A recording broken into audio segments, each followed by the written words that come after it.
Hey, True Health family. Welcome to this special edition of True Health Foundations with Dr. Greg Abbott and myself. We're going to hit on something that is a super hot topic. I don't know what the percentage is in the office, but if I'm answering a question in the office, there's a high percentage chance that it's about some kind of food or some kind of supplement. And so, of all the videos that we do, ironically, the supplement videos I feel like get the most interaction and questions and all of that. And so that's what we expect out of today's video. But we're really going to talk about something that I've been talking to our team about doing, and even you behind the scenes, kind of really trying to settle kind of what's the right word, ethically, clinically coming together on this conflict within me of like, how do you recommend supplements without a test? So once you start doing testing, it starts to get real. All of a sudden, you stop saying all the different supplements that are on the shelf, and what it boils down to is what we're now calling the core four. These are the supplements that we're talking about today that everybody should be taking as a foundation for true health. So, philosophically speaking, Dr. Greg, anything you want to chime in before we even dive into the individual supplements in regards to just the approach to supplementation? Well, I think you and I can very simply say supplement minimalism. We should coin that, copyright that Oh, anyway. The whole idea of the supplement doesn't fix things, it supports things. If you look at the true definition of a supplement, that's what it's for. And so in the course of our discussion today and anything you'll ever hear from us, we either have a lab that validates the need or it's something that is foundationally essential, which is what we're going to talk about today. yeah, that's the word, right? So, and that's and it's not like I read something and said, "Oh, wait a minute, we need to change everything." This has been kind of like a slow, arduous task, arriving at the point where I can confidently say, "Don't touch any supplements on the shelf until I talk to you, unless it's one of these four." There is a caveat to this. It will be a separate video. I'm going to say we have the core four and then plus, and it's going to be more of our foundational stress support stuff that we'll talk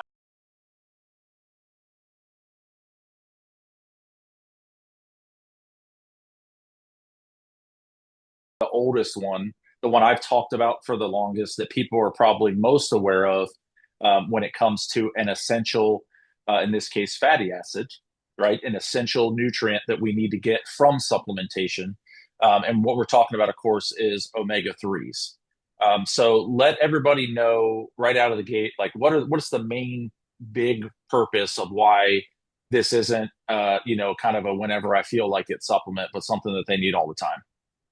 The shortest answer I can possibly give, every cell in your body relies on essential fatty acids for normal function. And if you're deficient in any way, literally every single process in your body is starting behind the eight ball.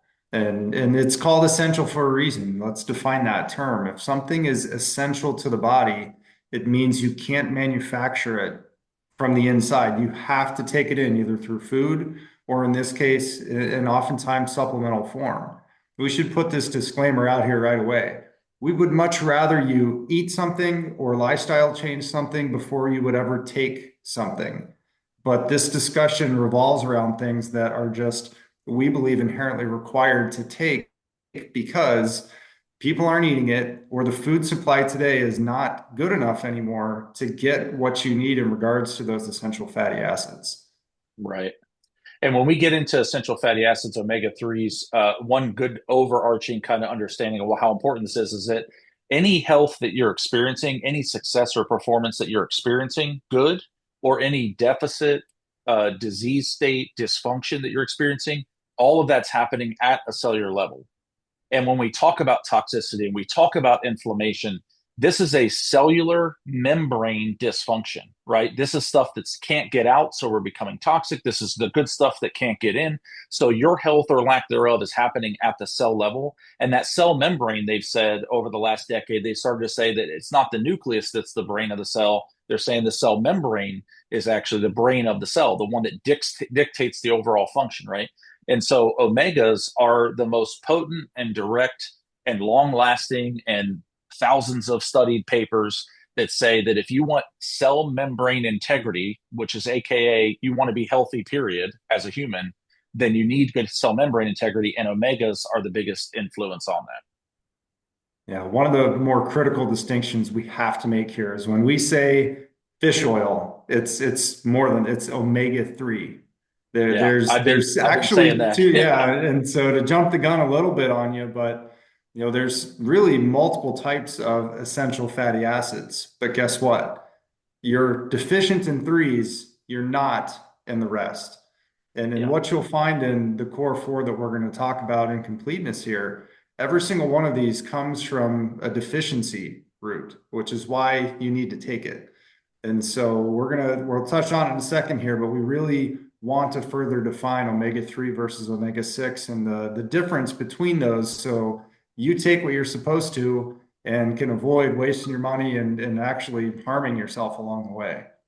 Right. And I remember to preface that discussion, I remember walking into a supplement store like years back, and this that I meant when it was newer, but not so new that this product should have still been on the shelf. I'm not letting them off the hook, but it was literally get your giant jug of omegas 3, 6, and 9 all in one giant horse pill capsule, And I just remember looking at it and saying, why would you ever do that? Like you're consuming so much pro inflammatory sixes and nines that you can't get enough threes to begin with, right? You have to super supplement omega threes to create any anti inflammatory balance. And you're going to take a supplement that's actually giving you more pro inflammatory.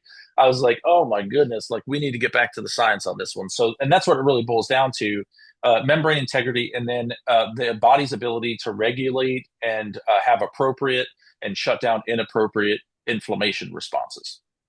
That's it. And if we could oversimplify it so you can take something immediate away, omega-3s, anti-inflammatory, omega-6 and 9, pro-inflammatory, meaning tend to create inflammation. And it's really the balance that matters. And the balance is so far shifted in the inflammatory direction through grains, through processed foods, through just incongruent diets that the supplementation has to come into play with omega-3s to be able to shift the balance while we are working with you on reducing that omega-6 load. Right on. And what for the purpose of brevity, what would be the thing to avoid? Which this is going to be our overarching thing for all supplements. But when it comes to omegas, that my biggest concern over the years would be the rancid fat. It is a fatty acid, and depending on how it's processed, if heat was used too much in the process, could break it down before it ever had a chance to be good for you. If it's been sitting in warehouses and on a shelf, so it's really important to have supplement transparency for all supplements. And there is a lot of faith that goes into this, even when we design our own supplements and we're rolling our own, we still have to have faith that that facility is doing what they said they were going to do. So just like the organic label, where you just kind of have to trust, that there's a little better regulation there. Same thing with supplement companies. You just have to trust that they've been at this long enough, that they're a company of their word, and that they're going to be a little bit more protected. So, as a blanket statement, I feel like you're good with me saying this. We're just going to not ever endorse a lot of the big box stores, the drug stores, supplementation. It's not that they might not have something in there that's good. It's just that there's been enough stuff in the news. Probably if you're watching this right now, you've seen it. But there's enough stuff in the news that's just saying, like you're opening up St. John's wort and you're getting vitamin D3, right? Like you're not even getting the right stuff in the capsules. And so, if you don't want the stuff that we recommend, we will put you on stuff that is comparable or close to comparable in quality and such. But please don't go spend a bunch of money on the Costco, 55-gallon drum of omegas or vitamin D or whatever. Anything to add to that, or any other opinions with that? Yeah, yeah, I do. And I think we'll put our heart on our sleeve right away. We believe that what we have is the best available to you. And so we hope you trust us in that to say, yeah, it might be a whole lot less expensive at Costco, but I trust what you guys are telling me to take. And what you put in your body makes a huge difference. And just an easy rule of thumb, if you take a fish oil supplement and you burp, you kind of get that fishy aftertaste or anything like that, it's rancid, period. So Mm-hmm. that's not something to, yeah, I wonder if it's just me. No, that shouldn't happen. And Right. so again, we recommend what we recommend for a reason. We've done the legwork to know what is good, and we do have to say, trust us on this one. And I was going to say, like, we're responsible to lab results changing. And so my confidence comes from using the same supplements over the year or testing and upgrading what we offer, what we recommend, because it literally moved the needle because someone got off of some medications or something, right? So because someone hit the goals that you came to us with, taking those supplements, that's what we're going to sign off on. And Yeah. that's important clinically with clinical reasoning because if you don't respond like everybody else has, that's just as important a piece of information to me than if you did respond. That tells me as much or maybe even more about what's going on in your body. And so it's clinically relevant that you do what we recommend and kind of stick with that at least for the time that we get to work together. Fair enough? All right, Absolutely. good deal. So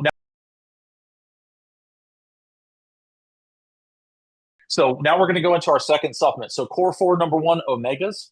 Core four, number two, vitamin D3. Okay. And I say D3. First thing we'll say is not D2. We don't, and we went, I've been at this long enough, 20 years in practice, where doctors were giving people, 50,000 unit, take it 1 day a week capsules of vitamin D2, which later on had to be retracted because of the toxicity level of it or whatever. So vitamin D3, and let all of our patients know why it's important for them to take D3 as part of the core four recommendations. Again, it starts with deficiency. It's one of the most common clinical markers of deficiency that we see time in and time out. I would put a non-conservative number of 9 out of 10 labs Mm-hmm. that we run, vitamin Still. D is deficient. And so we know there's a need for it. Why? Because we, A, don't live anywhere in the world that is warm enough year round to be able to get it from natural exposure, which is from the sun. And even if you did, I've actually seen and worked with handfuls of patients in Florida that actually have worse vitamin D statuses than North Carolina or anywhere else in the US. And so it's not just a sunshine exposure deficiency either. You rely on liver function. We're going to get there in a little bit. There's so much to it, and Mm-hmm. more. And why does this matter to us? It's more of a hormone than it even is a vitamin. And I'll let you talk about this a little bit, Doc, with some of the keys to why vitamin D3 is so critical. But again, you can't get it. And if you don't have it, it's unreal some of the negative health outcomes that are associated with it. Yeah, specifically, if your D3 levels are not high enough, then you're in a more pro-inflammatory state. If your D3 levels are low and not where they're supposed to be, then it becomes much harder for the body to regulate estrogen and testosterone, which is something that has just exploded as an epidemic that we are aware of. And there's probably another 50% of Americans walking around unaware of that it's their hormones that are out of balance that are leading to a lot of their symptoms.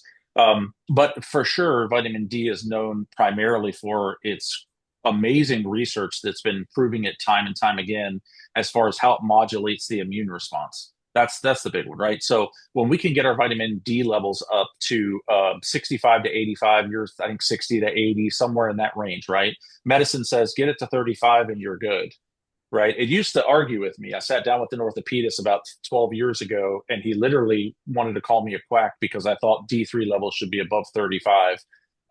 And now here we are where everybody's starting to agree, that we need to be in that 65 to 85. But the research says it. It's not Dr. Bagel's opinion.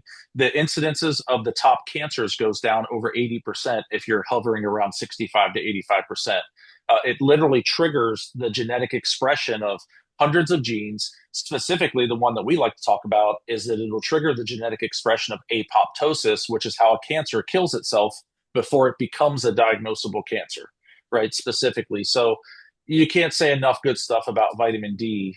And I will say, through the years of testing and all the things that I've done, it's the supplement that I've taken the most consistently in my career, right? I have so much confidence in that it's doing what it's supposed to do, and that with the high stress lives that we're leading and pro-inflammatory lives that we've led, over the last 20, 30, 40 years or whatever, it is clinically essential is the word that we used when we had talked about this before, right? So while omegas are essential, or talk about essential amino acids, fatty acids, amino acids. This is clinically essential if you want to have a chance at any kind of true health or optimal health. You got anything to add to that? Absolutely.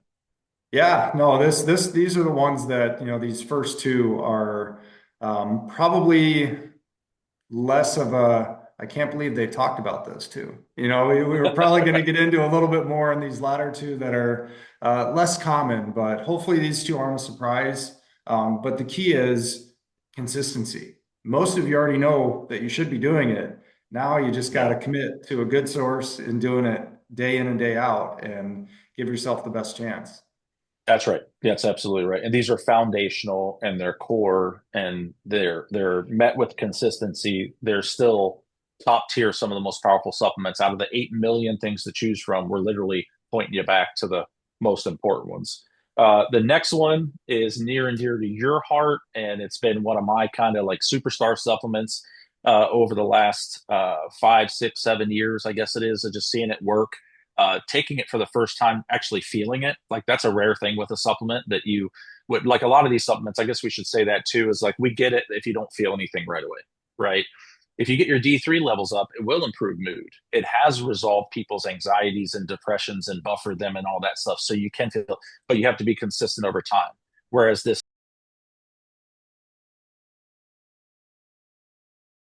next supplement, I remember the first time I took it, I took kind of like a bigger dose of it, thinking I'm a bigger guy, take a bigger dose. And I remember I was just like kind of ramped up, for the rest of the day.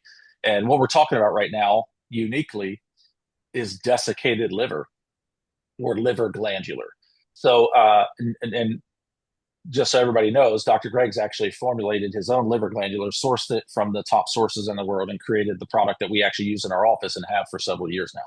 So we couldn't have a better and bigger expert, especially on what we're using here with Intrinsic in our office, than Dr. Greg. So tell us a little bit more about why everybody should be taking liver glandular on the daily. Well, it really started from I like to buck conventional wisdom, right? I always like to question and challenge what everybody says you should be doing. And what's not in the core four, I'll go ahead and say it, is a general multivitamin. And the reason being is as I was looking deeper and deeper into it and into the literature, it's just really, really hard to find one in a form that also brings diversity to the table.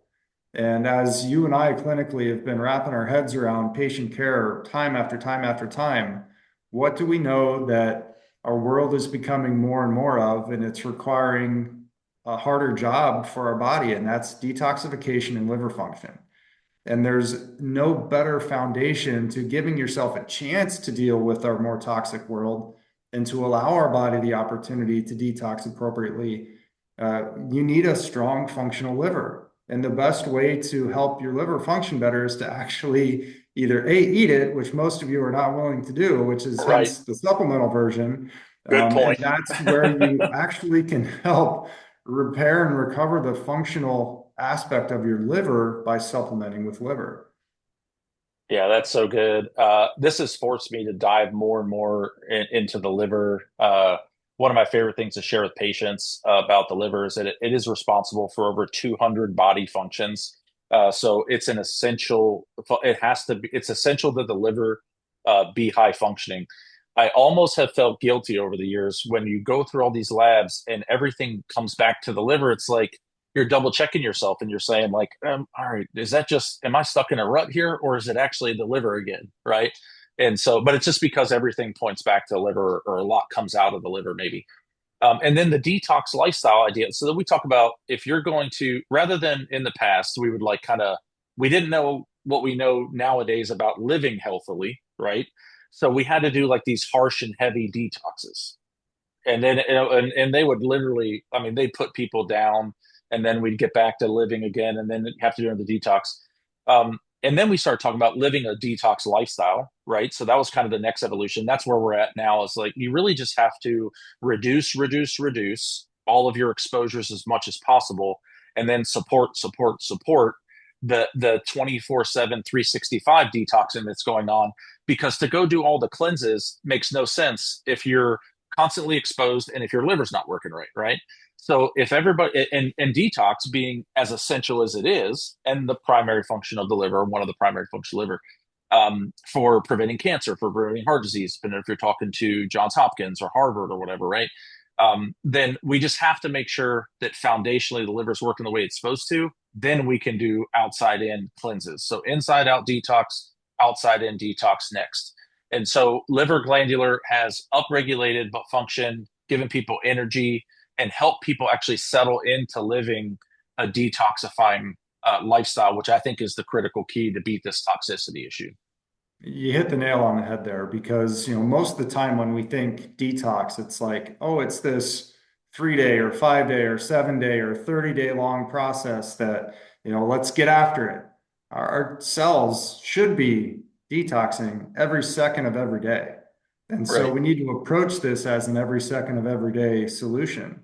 And without a functional liver like we've been talking about, your body's ability to be constantly detoxing is going to be hampered.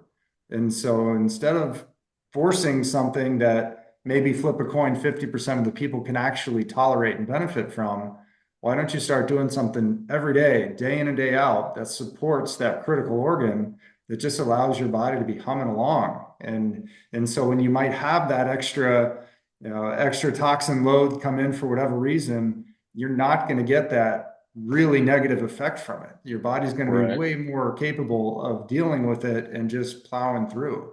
And it's not always that immediate. I love it when people have that positive immediate response to it. But again, just like everything in the core four, these are just things you got to do day in and day out to give your body the best chance. And that's why Right. this is on the list. And for clarity, remember, I overdosed on it on day one and really felt amazing for that day. Now we've Everybody's learned to. surprise face. No. That's exactly right. Like, woo, okay, I'm feeling pretty good. My fat metabolism jumped through the roof for about 4 hours. But yeah, now we titrate people up. So we start with one and go to two and three, how it's intended to be used. So anyway, I don't always get it right. In that case, it was Eventually. it was a good way to get it wrong in that case. But and then this has been fun. I've actually been taking these for a while.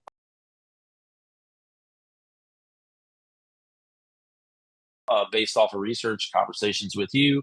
We're finally ready. Oh my gosh, this has been going on for over a year just talking to you about it. And it's been so hard to source, to find ones that you trust. And it's just like major excitement on my part, like conflict with what we had on the shelves already. I'm so glad to be able to roll this out for everybody. And what we're talking about is the replacement to protein supplementation, and what that replacement is are essential amino acids. All right. So this is going to take a little bit more explanation, because we can't just talk about amino acids. We have to talk about what it's replacing, right? And so I'll start with that a little bit because I've been taking shakes and supplements for since I have memory. I mean, just to get big, get bulked, get strong, all that stuff back in the day. And what has evolved for me, a couple of things. When we started doing food testing, people were reactive to whey the majority of the time. So all the whey protein that we had, over the years to help people get lean, it primarily was the purpose of the whey protein.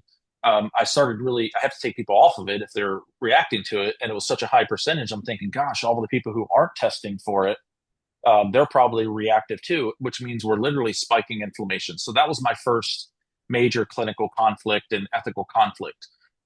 I didn't love the vegetable proteins were never a complete protein, right? The plant based stuff and all that, it just wasn't complete. And that was a conflict because it's not now. It's almost wasteful because you're not actually getting everything you need to use it properly. It's harder to digest as well, and absorb properly. And so that wasn't the next best thing. And then came along bone broth protein and collagen protein, which I'll group together because really it's all different types of collagen that make up those different things. And to this day, I'm not totally opposed to those if you were going to take one. And one thing I'm going to always say is that if a shake of some kind helps you regulate your hunger, helps pre-digest food for, so that we can help recover your gut faster. If it helps you get all your supplements in, like when we do intensive patient like cancer cases and stuff like that, where they have to take an exorbitant amount of extra supplements, right? So it's a vehicle to get stuff down in the morning. There are relevant reasons to do shakes, okay? But it's more of the shake that I love nowadays, the smoothie, than it is the actual protein or whatever that's in it.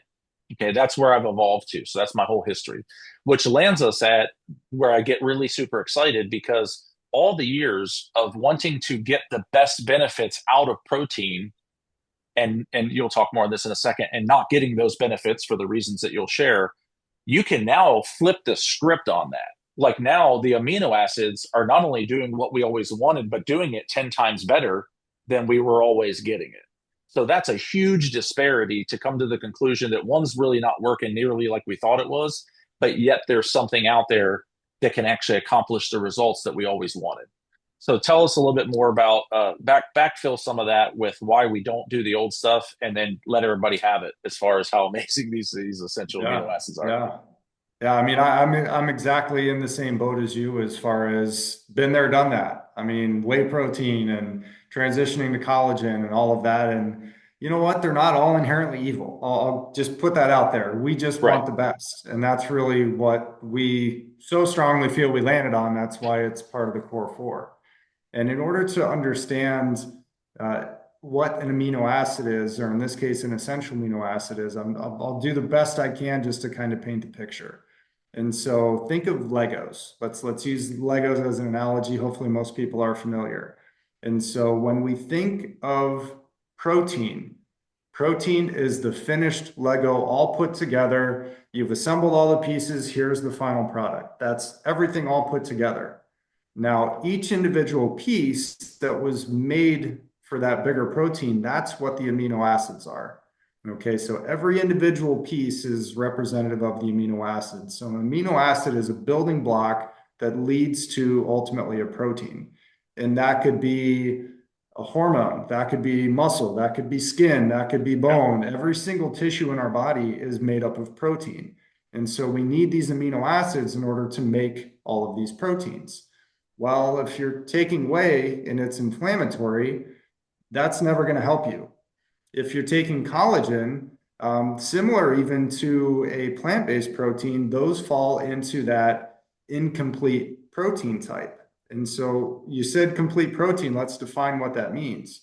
A complete protein means that you have all essential amino acids in that food or product. Okay, and again, let's redefine essential. What does essential mean? It means you have to take it in either through food or supplement in order for your body to use it. Your body can't make it on its own. And so if you're taking a protein or eating any protein that doesn't have all 9 essential amino acids, it's incomplete and you actually can't rebuild all of the tissue structures in your body that you need. Yeah. And so now to the table comes an essential amino acid product that has nearly 100% utilization because you don't have to break it down to build it back up. It comes in the smallest form that your body can just take and absorb and go straight to rebuilding. And so it's the most efficient. Calories are almost non-existent. So for all of our patients that are in that boat of wanting to minimize that as much as possible, you're Yeah. not going to get any sort of insulin or blood glucose effect from it. It's just basically the best of all worlds that leads to exactly what we hope protein is doing for us in the first place. This is really telltale, I think, on where I stand on this. When I started to learn about amino acids and we were talking about it and we were looking at what's a complete, complex to make these things, I did not think for the first time when it came to protein shakes, I didn't necessarily think about weight loss. I didn't think about building muscle specifically. And I remember almost like feeling a little emotional about this conversation because my practice is primarily made up of people who are 40 plus years old, right? We have lots of young patients, kiddos, and all that good stuff. But just statistically, people who are having health issues are a little bit older. And we hear this stuff all the time as clinicians. Oh man, I turned 40 and then everything went sideways, right? They're inflamed and they're breaking down, right? And so when I thought about with essential amino acids, I immediately went to the heart. I was like, the heart is a muscle that needs to be supported, and we have heart disease and muscles or and hearts failing, muscle failing, in the primary percentage of our patients statistically. And so I was like, oh my gosh, this is something that everybody literally needs. Like if you want your strained muscle to recover faster, you want your cartilage to, be able to regenerate when you're doing some of our other modalities here in the office. You want to increase your leanness and decrease fat and support metabolism. You want to fight inflammation. It's an essential amino acid, but for me, it's an essential part of my daily routine for the rest of my life. And I have super high expectations and I have a lot of hope riding on the science behind this to say, I think it's going to change everybody's lives who actually take this stuff. And I'm not, and I'm like even being careful the way I'm saying it. I feel like I'm underselling it, even when I talk about it literally changing people's lives. Well, the thing that if we can break down one of our primary nutrition philosophies, not to tangent too far here, but one of the things that every single person that is ever going to sit through a nutritional consult or a nutritional meeting with any of our team, what's one of the commonalities that we're going to say to every single person? Eat enough protein. Guess what everybody's going to struggle mightily with? Eating enough protein. Yeah, Because even if you do eat enough protein, is your body still getting everything that it needs from that protein? It's tough. Even you and I, we do the absolute best we can.